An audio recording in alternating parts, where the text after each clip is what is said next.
Se qualquer uma das almas que deambulavam pelos corredores luxuosos daquela quinta tivesse, por um mísero segundo, sequer vislumbrado a dimensão do segredo que a noiva do milionário, Beatriz, ocultava nas profundezas do seu ser, um segredo com o poder titânico não apenas para aniquilar o matrimónio iminente, mas para fazer ruir uma fortuna colossal, erguida com o suor e a astúcia de 3 gerações. Ninguém, absolutamente ninguém, teria consentido que ela se aproximasse do altar. Muito menos teriam tolerado que a sua mãe, Carla, aquela figura de silêncio calculado e sorrisos falsos como notas de 3 euros, circulasse pelos salões e jardins como se a propriedade já lhe pertencesse por direito. Contudo, o que o destino, na sua ironia mordaz, havia reservado, era que a peça-chave para detonar essa bomba-relógio de enganos não seria um rival de negócios ou um parente deserdado, mas sim Mariana, a empregada de limpeza. Aquela jovem mulher, de aparência simples e mãos calejadas pelo trabalho, que crescera entre aquelas paredes, conhecendo cada tábua de soalho que rangia, cada eco de sussurro nos corredores, cada lágrima solitária derramada nos quartos vazios daquela família. Foi ela, a observadora invisível, que se tornaria a catalisadora da derrocada. Porque no final, quando o clímax da tragédia se materializou e um bebê surgiu nos seus braços, um corpo minúsculo, magro a ponto de os ossos se desenharem sob a pele pálida, frágil como uma folha de outono, esquecido num canto escuro como um objeto descartado e sem valor, Mariana não se conteve. A sua voz, normalmente suave, rasgou o silêncio opressor da quinta com um grito que pareceu congelar até as cintilantes luzes de Natal: se ele morrer, a culpa é de vocês. E foi nesse instante preciso, com o eco daquelas palavras a reverberar pelas paredes de pedra, que Rui, o milionário, sentiu o véu da ilusão rasgar-se diante dos seus olhos. Ele percebeu, com uma clareza que o feriu fisicamente, que tudo, absolutamente tudo o que vivera nos últimos meses, era uma mentira meticulosamente construída. Mas isso, acreditem, é apenas o prólogo, porque a verdade que estava para emergir, camada por camada, faria o próprio chão da quinta tremer. Antes de eu vos mergulhar nesta história, respondam-me uma coisa aqui nos comentários: de onde estão a assistir a este vídeo agora e que horas são aí na vossa cidade? Eu adoro ter uma noção de até onde estas narrativas chegam e quem está comigo nesta jornada cheia de emoção, reviravoltas e verdades expostas sem pudor. E já agora, aproveitem para deixar um gosto no vídeo, partilhar com alguém que adora uma boa história, claro, subscrever o canal, porque todos os dias há uma história nova que vai mexer com o vosso coração e fazer-vos repensar muitas coisas na vida. Agora, respirem fundo, porque o que vão ouvir hoje não é para qualquer um. Desde o primeiro momento em que Beatriz, a noiva de Rui, colocou os seus sapatos de grife no mármore polido daquela quinta, já engalanada para as festas de fim de ano, Mariana sentiu um arrepio estranho e gélido percorrer-lhe a espinha.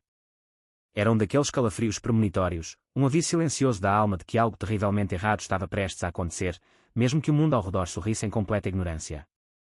E a sua desconfiança não se devia ao facto de a mulher ser excessivamente bonita, com uma beleza esculpida e fria, ou educada de uma forma quase robótica, ou elegante ao ponto de parecer uma miragem. Não. O problema era o sorriso dela, um sorriso que jamais, em momento algum, conseguia alcançar a luz dos seus olhos. Parecia sempre uma máscara, um gesto calculado e treinado para encantar precisamente quem precisava de ser enganado, como se cada movimento gracioso, cada palavra melíflua, fosse parte de uma encenação grandiosa. E Mariana, que crescera dentro daquela casa e desenvolvera um sexto sentido para a autenticidade, que sabia distinguir um olhar genuíno de um que carregava veneno, percebeu a farsa logo no primeiro e frouxo aperto de mão. Ainda assim, Rui parecia completamente hipnotizado, cego por uma paixão avassaladora, convencido de que tinha finalmente encontrado a mulher perfeita, a alma gêmea com quem partilharia a sua vida e o seu império. Mas Mariana sabia, por experiência própria, que a perfeição em demasia vinha sempre acompanhada de um preço exorbitante. E enquanto observava Beatriz rir de forma estridente e exagerada para piadas sem a menor graça, um pensamento formou-se na sua mente: claro como água, esta mulher está a esconder alguma coisa, e é coisa grande.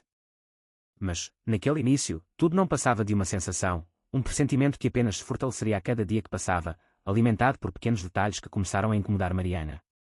Detalhes tão subtis que qualquer outra pessoa, menos atenta, deixaria escapar. Mas não ela, porque a sua vida e o seu trabalho dependiam dessa habilidade de reparar no que mais ninguém via.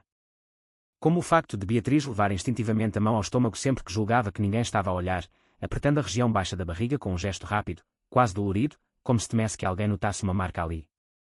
Ou a maneira abrupta como ela mudava de assunto, com uma agilidade desconcertante, sempre que alguém mencionava maternidade, crianças, gravidez ou qualquer tema relacionado, como se esse tópico específico fosse um espinho travado profundamente na sua carne. E houve também aquele dia em que a sua mãe, Carla, aquela mulher de olhar duro e sorriso pegajoso, deixou escapar um comentário estranho na cozinha, enquanto Mariana limpava o balcão: o passado da minha filha não interessa para ninguém daqui. A frase ficou a ressoar na cabeça de Mariana como uma sirene silenciosa, porque naquela casa, para ela, nada passava despercebido. E se havia um passado que precisava de ser escondido com tanto afinco, era porque continha sujidade, e da grossa, enterrada a algures. O pior era que ninguém além dela parecia notar estes sinais, e isso só aumentava o peso do mistério que sentia crescer à sua volta. Foi então, numa tarde quente e úmida na área da piscina, que a primeira fissura real na fachada de perfeição apareceu. Beatriz vestia um biquíni caríssimo, exibindo uma confiança que beirava a arrogância, quando levantou os braços para arrumar o cabelo num coque. E foi nesse instante que Mariana viu. Não por curiosidade mórbida, mas por um reflexo treinado de observação, ela notou uma marca fina, rosada, perfeitamente linear, logo abaixo da linha do biquíni. Uma marca que ela reconheceu de imediato, pois já a virem outras mulheres da família que ali trabalharam. Uma cicatriz de cesariana, e recente. O seu coração bateu tão forte que sentiu o sangue subir-lhe ao rosto, mas permaneceu imóvel, em silêncio, apenas a observar. Beatriz, percebendo o seu olhar fixo, rapidamente baixou o braço e ajeitou o tecido para esconder a marca, sorrindo de forma forçada e sibilando, viste alguma coisa, num tom que soava mais a ameaça do que a pergunta. Mariana respondeu apenas com um sorriso educado e um aceno de cabeça, mas por dentro, a sua mente explodia em perguntas. Como podia uma mulher com aquela cicatriz nunca ter mencionado uma gravidez? Porque esconderia algo tão fundamental? Porque mentiria sobre um acontecimento tão importante? E naquele instante, ela soube, com uma certeza arrepiante, que acabara de encontrar o primeiro pedaço da grande mentira. E uma mentira daquele tamanho nunca vinha sozinha. Depois desse episódio na piscina, tudo começou a fazer ainda menos sentido. A forma como Beatriz evitava carregar qualquer objeto pesado, a maneira como recusava sempre bebidas alcoólicas, inventando desculpas esfarrapadas, e até a frieza quase repulsiva com que tratava qualquer criança que lhe cruzasse o caminho, como se olhá-las fosse desconfortável, quase uma afronta, como se houvesse um medo profundo por trás daquele olhar. E a sua mãe, Carla, sempre colada a ela como uma sombra, parecia uma controladora mor, tentando gerir tudo, desde os horários das refeições às conversas triviais, como se temesse que a filha deixasse escapar algum deslize fatal. Mais estranho ainda foi quando Mariana ouviu um sussurro vindo do corredor, a voz de Carla, tensa e baixa, nós só precisamos de manter tudo quieto até ao casamento. Aquilo fez a sua pele arrepiar-se de tal maneira que precisou de apoiar a mão na parede fria, porque manter tudo quieto, na linguagem daquela casa, significava sempre problema, e problema grande. Quanto mais observava, mais se convencia de que aquele casamento parecia mais uma corrida desesperada contra o tempo do que uma celebração de amor. Por enquanto, contudo, ela só podia juntar peças, peças que, quando unidas, formavam um desenho aterrador. A situação agravou-se quando Mariana começou a notar que Carla saía da quinta às escondidas todos os dias, invariavelmente à mesma hora, carregando sacos que pareciam mais pesados do que continham apenas compras, e voltava com um cheiro forte e peculiar impregnado na roupa, um cheiro a quarto fechado, misturado com algo que lembrava leite azedo, um odor familiar demais para quem já cuidara de bebés na quinta.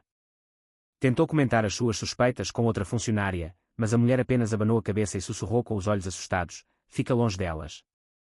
Aquilo foi como despejar gasolina no fogo da sua suspeita, porque ninguém teme uma pessoa inocente. Se havia medo, havia motivo. E quando Beatriz se apercebeu de que Mariana estava a prestar mais atenção do que devia, começou a tratá-la com uma frieza cortante, uma arrogância e uma hostilidade palpáveis, soltando frases como, limita-te à tua função, ouviu. Só que o problema era que a função de Mariana, no seu coração, sempre fora proteger aquela casa e aquela família.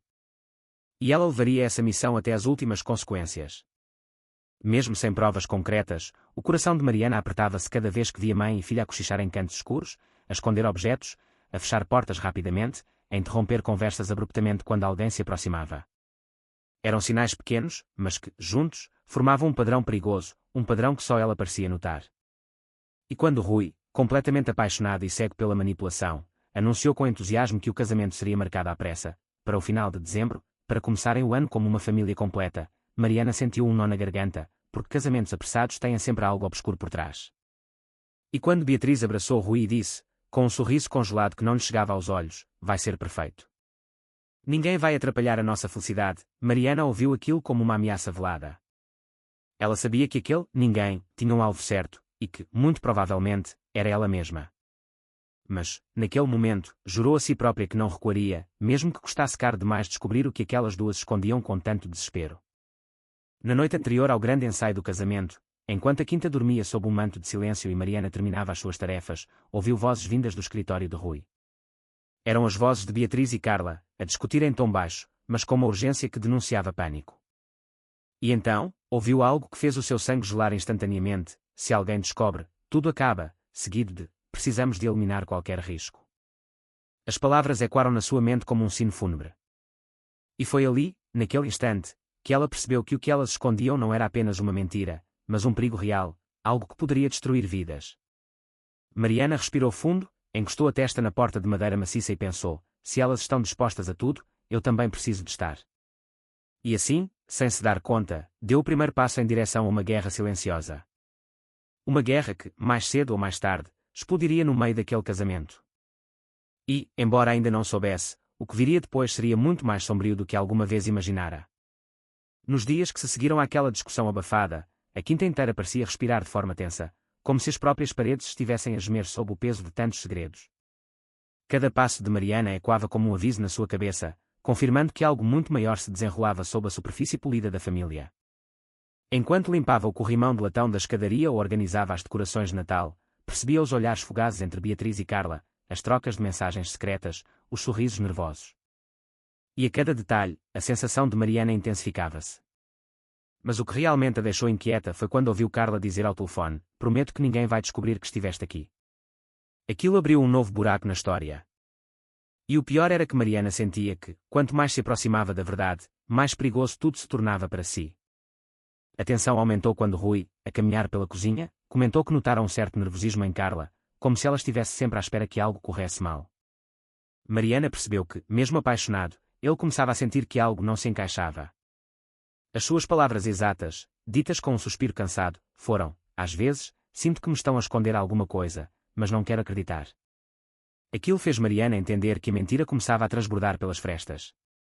Numa tarde chuvosa, enquanto organizava a sala de visitas, Mariana encontrou, esquecido no sofá, um pequeno frasco branco de pomada para cicatrização pós-cirúrgica. Ao virar o frasco, viu o nome de Beatriz e uma data de uso recomendada de poucas semanas atrás. A cicatriz era recente. Escondeu o frasco no avental no momento em que Beatriz entrou na sala com um sorriso gelado e perguntou: está tudo bem aí? Mariana respondeu com um simples sim, mas o seu coração batia descompassado. No dia seguinte, ao levar o lixo para o depósito, encontrou um papel amassado. Era um bilhete rasgado. Juntando os pedaços, conseguiu ler: não posso continuar a esconder. Ele não deveria ter nascido.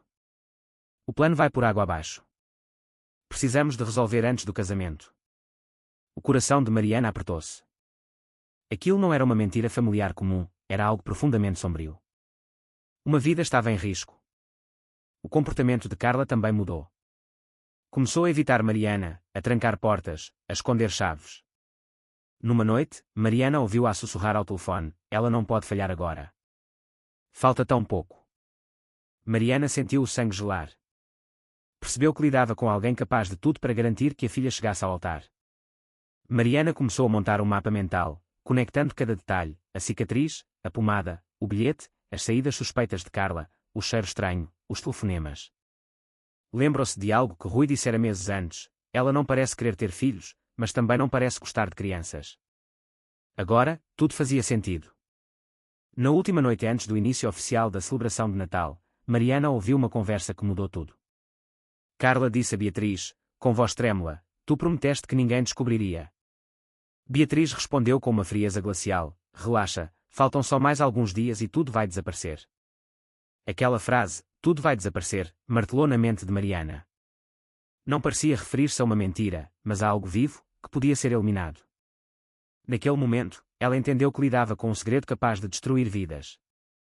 Ao sair da sala em silêncio, pensou: se elas estão à espera do casamento para fazer desaparecer alguma coisa, preciso de descobrir o que é antes que seja tarde. Na manhã seguinte, Mariana decidiu seguir Carla com mais cautela. Seguiu-a até ao fundo da propriedade, onde viu uma porta lateral da casa de hóspedes, sempre trancada, agora entreaberta. Carla entrou, olhando para os lados. Quando a porta se fechou, Mariana aproximou-se e ouviu um choro fraco e abafado. Meu Deus, o que há aí dentro? Pensou. Esperou que Carla saísse, suada e descabelada. Então, empurrou a porta. O ar era quente, abafado, e o cheiro a fralda velha e leite azedo invadiu-a. No canto, havia um armário trancado com um cadeado, mas o choro vinha de lá. As suas mãos tremiam de raiva. Ouviu passos e teve de sair, mas jurou a si mesma: eu vou voltar, nem que seja a última coisa que eu faça. Mais tarde, no escritório de Rui, Mariana viu um envelope com o logótipo de uma maternidade, com o nome de Beatriz. O envelope caiu e ela viu por um segundo um pedaço de um prontuário, procedimento obstétrico. Alta recente. Ela mentiu sobre tudo, gritou por dentro. Naquela noite, durante o jantar pré-casamento, a quinta estava cheia de convidados. Mariana, enquanto trabalhava, ouviu Beatriz dizer a Carla: se aquela porta ficar trancada até amanhã, ninguém vai descobrir. Carla respondeu: eu já dei a mamadeira. Ele está fraco demais para fazer barulho.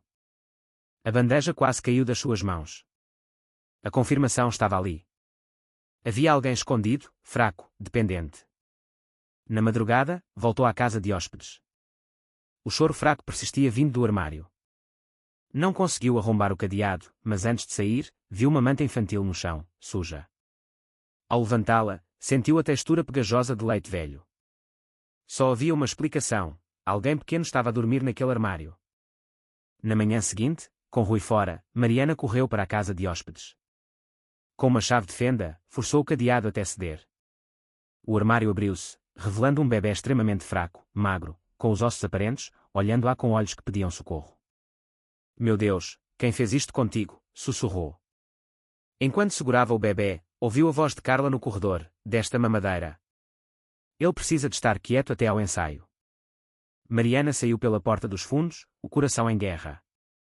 Elas estavam dispostas a silenciar o bebê.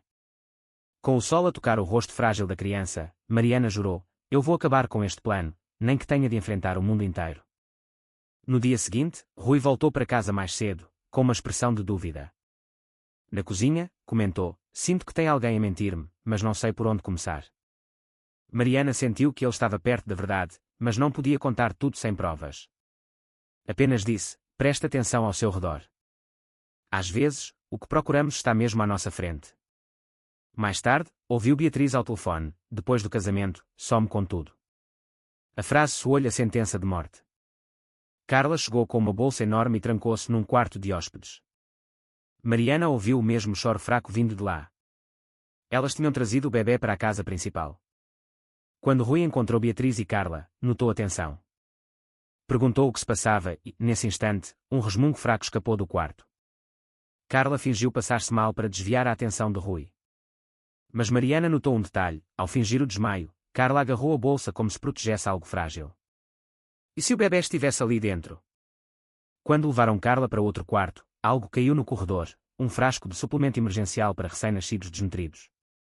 Era a prova. Mariana ouviu Beatriz dizer: precisamos de aguentar só mais 2 dias. Depois disso, ninguém vai procurar nada. Na calada da noite, Mariana encostou o ouvido à porta do quarto e ouviu o choro fraco. Era o bebê. Ela entendeu que não podia esperar mais. Amanhã, disse a si mesma, amanhã eu mudo o destino desta criança. Na manhã seguinte, às 6h30, Mariana acordou determinada. Ouviu Carla dizer: ele chorou demais esta noite. Precisamos de fazer alguma coisa antes que alguém ouça. A urgência na voz dela confirmou os seus piores medos. Rui apareceu na cozinha, perturbado. Eu sei que alguém me está a mentir, confessou. O coração de Mariana disparou. Ele estava tão perto. Do quarto de hóspedes, ouviu a discussão: ele está a chorar demais. Assim alguém vai ouvir, disse Beatriz. Eu disse que ele tinha de desaparecer antes do casamento, respondeu Carla. A fúria tomou conta de Mariana. Desesperadas, elas eram capazes de tudo. Beatriz desceu, furiosa, dizendo ao telemóvel: não vou perder esta fortuna por causa de um erro. A minha mãe vai resolver isto ainda hoje. Mariana sentiu náuseas. Carla apareceu no topo da escada, segurando a bolsa onde o bebê estava escondido. Mariana decidiu agir com inteligência. Beatriz confrontou-a: estás muito curiosa ultimamente, não é? Mariana respondeu com um olhar firme: curiosa, não. Atenta. A troca de palavras foi uma declaração de guerra. Mariana foi buscar um telemóvel velho para gravar. Escondida, gravou a conversa mais chocante de todas. Se ele morrer antes do casamento, ninguém vai saber que existiu, disse Carla. Então resolve isso de uma vez. Ele não pode estragar o meu futuro, respondeu Beatriz. Com a gravação no bolso, Mariana correu. O ódio queimava-a por dentro. Ela ia salvar aquele bebê. Ao meio-dia, decidiu invadir o quarto. Mas viu Rui a descer as escadas, transtornado, com o envelope do hospital na mão. Por que é que ela me mentiu? Por quê? Murmurava. Ele estava a ligar os pontos. Mariana correu até ele. Você precisa de me ouvir, mas precisa de ver com os seus próprios olhos. Ele assentiu. Mariana levou Rui à casa de hóspedes. O cheiro nauseabundo atingiu-o. Ela abriu o armário. Lá dentro, encolhido e fraco, estava o bebê. Ela pegou ao colo. Ele estava aqui. Enquanto você planeava o casamento, elas planeavam desaparecer com ele. O mundo de Rui desabou.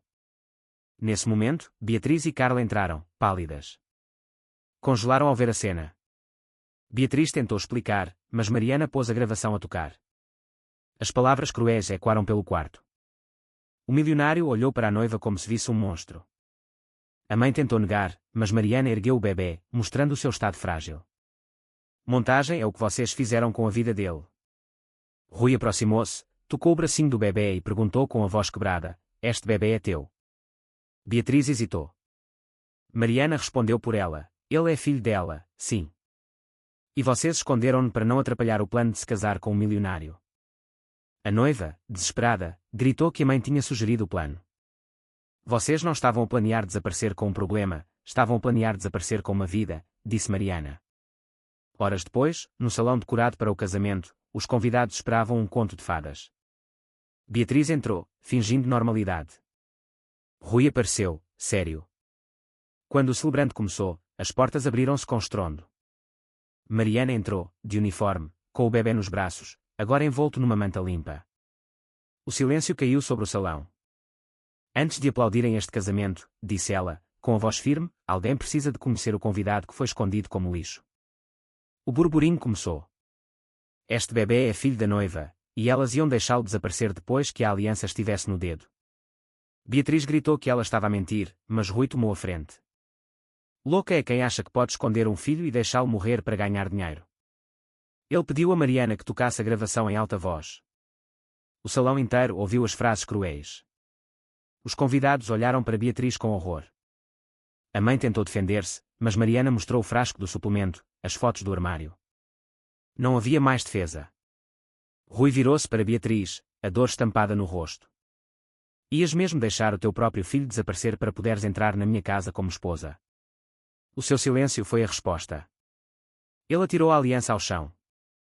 Este casamento acabou. Vocês as duas saem da minha casa hoje.